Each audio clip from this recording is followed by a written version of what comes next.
Hey everyone, so I'm back with another video. Today I'm making maple glazed turkey tenderloins. I already have it in the crock pot because I had it marinating since 6 a.m. this morning, and it's about 1 o'clock right now. So what you're going to need for this is maple syrup, honey, brown sugar, Dijon mustard, ketchup, and salt and pepper. I also added dried minced onion, but that's just optional, and then a sprinkle of garlic powder. I'll have the exact measurements up on the screen. So these are not going to take that long to cook because they are so lean.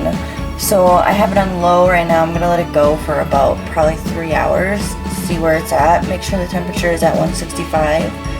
And I'll probably pair it with, I have some sweet potatoes and some white rice because my husband doesn't really care for sweet potatoes, but I like sweet potatoes.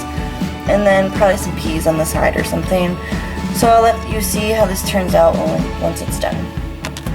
So at this point, this has been in here for almost 3 hours and it doesn't even look to be nearly, oh, it smells like really good. But I'm gonna give these a flip right now. And yeah, these are probably gonna have to stay in here a while longer. It smells so good. You know, this kind of reminds me of the maple Dijon, only because it has those same ingredients, the maple and the Dijon, but also this one also has honey, brown sugar, and ketchup, which I think makes it even better.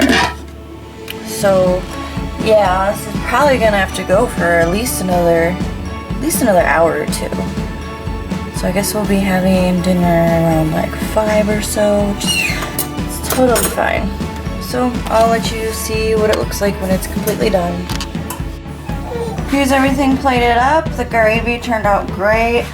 I just sliced up the turkey tenderloins into little strips, and I made some rice, put a bed of rice underneath, and put a little gravy over the peas as well. So that's how you make maple glazed turkey tenderloins, and it tastes amazing. I hope you try it. Thank you for watching, and I'll see you in my next video. Bye.